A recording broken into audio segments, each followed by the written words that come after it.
Eu acho que nós estamos vivendo um momento muito difícil desse processo de julgamento. Ontem, numa rápida conversa que eu tive com a imprensa, eu fiz um apelo para que todos nós ajudássemos para que o presidente Lewandowski cumprisse a sua missão constitucional. E, aliás, Vossa Excelência tem se comportado assim magistralmente como presidente deste tumultuado julgamento. O Senado, sem dúvida nenhuma, que está, não quero culpar absolutamente ninguém, perdendo uma oportunidade de se afirmar perante o país como uma instituição verdadeiramente representativa da sociedade. Eu queria até pedir desculpas ao professor Luiz Beloso, que todos nós conhecemos e respeitamos, pelo constrangimento que significa vir fazer um depoimento e anteceder esse depoimento intervenções pela ordem repetitivas, sem sentido, de 7, 8, 10, 20, 30 senadores. A ideia, senhor presidente, se nós não encaminharmos diferentemente, é passar para o Brasil e para o mundo, já que o mundo todo está com os olhos debruçados sobre o nosso país, a ideia de que Vossa Excelência constitucionalmente está sendo obrigado a presidir um julgamento em um hospício. Nós não podemos passar essa impressão à sociedade brasileira. Esse é um julgamento constitucional. O presidente do Supremo está vindo presidir esse julgamento porque, quando fizemos essa excrescência dessa lei do impeachment, em 1950, o presidente do Senado Federal era concomitantemente vice-presidente da República. Quando os brasileiros elegiam o vice-presidente da República, automaticamente estavam elegendo o presidente do Senado. Então, neste processo de impeachment, é evidente que ele não poderia ser presidido pelo presidente do Senado, então vice-presidente da República. Por isso, a solução magistral do legislador de chamar o presidente do Supremo Tribunal. Mas nós todos temos que ajudar para que Vossa Excelência continue a cumprir a sua missão com os resultados que Vossa Excelência está obtendo. Eu queria dizer o seguinte: é fundamental que nós façamos um apelo não apenas para que a indução de suspeição transforme o testemunho em informante, porque a conceituação apenas das pessoas que estão vindo para depor como testemunho ou como informante só alimenta esse debate que não tem mais para onde ir. Isso é um erro, um tiro no pé. Esse confronto político não acrescenta nada absolutamente, nem para um lado nem para o outro. Se nós continuarmos dessa forma, nós vamos ter que cancelar o depoimento da presidente da República, que acontecerá na segunda-feira, porque é evidente que há um processo aqui mantido para delongar esse debate, essa discussão e, consequentemente, o julgamento. Eu queria pedir desculpas a Vossa Excelência, queria pedir desculpas aos senadores, pedir desculpas ao país. Nós não podemos apresentar esse espetáculo à sociedade. O Senado, que ao longo desse processo tem se comportado com isenção, com absoluta isenção, não pode tirar essa imagem que continua presente na sociedade brasileira. Eu queria dizer a Vossa Excelência que eu entendo que essas palavras que são repetidas pela ordem, elas não ajudam em nada, elas só atrapalham. E ajudam, sobretudo, aquilo que Vossa Excelência ontem se preocupou em transformar um julgamento constitucional numa confrontação política na qual ninguém vai ganhar. De modo que eu quero pedir desculpas a todos e quero fazer um apelo aos senadores e às senadoras para que cumpra-se o regimento, cumpra-se a lei, a Constituição. Os senadores terão oportunidade para falar. Depois de nós ouvirmos as testemunhas, tanto de defesa quanto de acusação, cada um falará, se desejar, por até 10 minutos. E aí sim chegará a oportunidade para que aqui todos nós, os que desejarem, coloquem as suas razões. Antes disso, nós temos que ouvir. Nós temos 2 ouvidos para ouvir. Senhor presidente, eu fico muito triste porque essa sessão é, sobretudo, uma demonstração de que a burrice é infinita. Senador presidente Renan Calheiros, agradeço as palavras de Vossa Excelência de ponderação. Senador, então, Vossa Excelência, senador Jorge Viana fará a palavra. Sim. Ontem a senadora Gleice chegou ao cúmulo de dizer aqui para todo o país que o Senado Federal não tinha moral para julgar a presidente da República. Como a Eu quero tocar fogo? Não, eu quero dizer que isso não pode acontecer. Como a senadora pode fazer uma declaração dessa?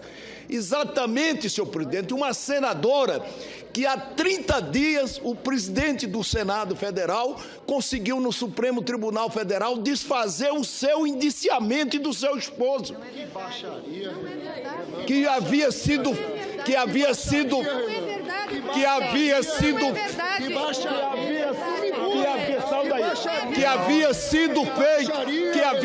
feito pela Polícia Federal.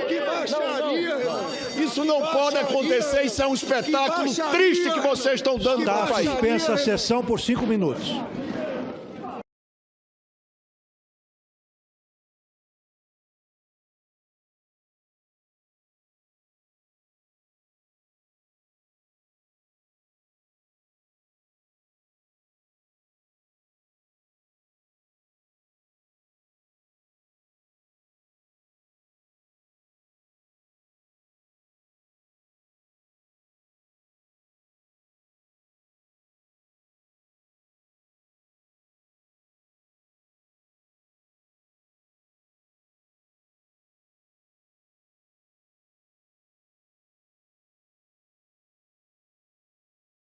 Fazer um depoimento e anteceder esse depoimento, intervenções pela ordem, repetitivas, sem sentido, de 7, 8, 10, 20, 30 senadores.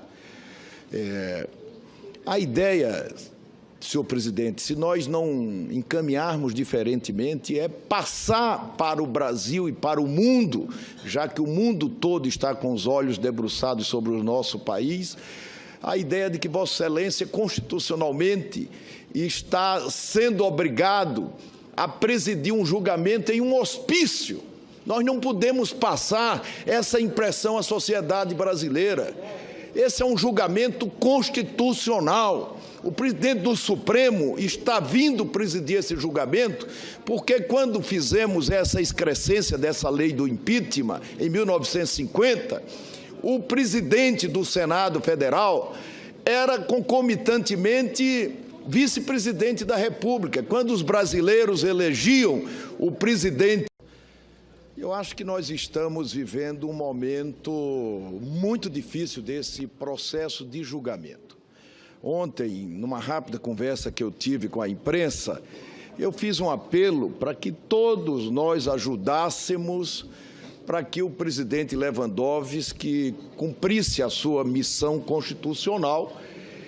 E, aliás, Vossa Excelência tem se comportado assim magistralmente como presidente deste tumultuado julgamento. O Senado, sem dúvida nenhuma, que está, não quero culpar absolutamente ninguém, perdendo uma oportunidade de se afirmar perante o país como uma instituição verdadeiramente representativa da sociedade. Eu queria até pedir desculpas ao professor Luiz Beloso, Beloso, que todos nós conhecemos e respeitamos, pelo constrangimento que significa o vice-presidente da República, automaticamente estavam elegendo o presidente do Senado. Então, neste processo de impeachment, é evidente que ele não poderia ser presidido pelo presidente do Senado, então vice-presidente da República. Por isso, a solução magistral do legislador de chamar o presidente do Supremo Tribunal. Mas nós todos temos que ajudar para que Vossa Excelência continue a cumprir a sua missão com os resultados que Vossa Excelência está obtendo.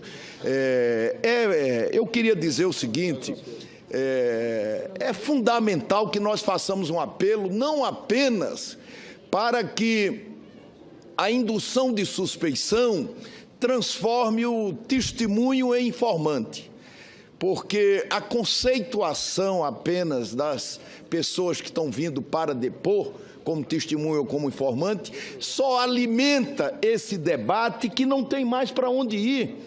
Isso é um erro, um tiro no pé.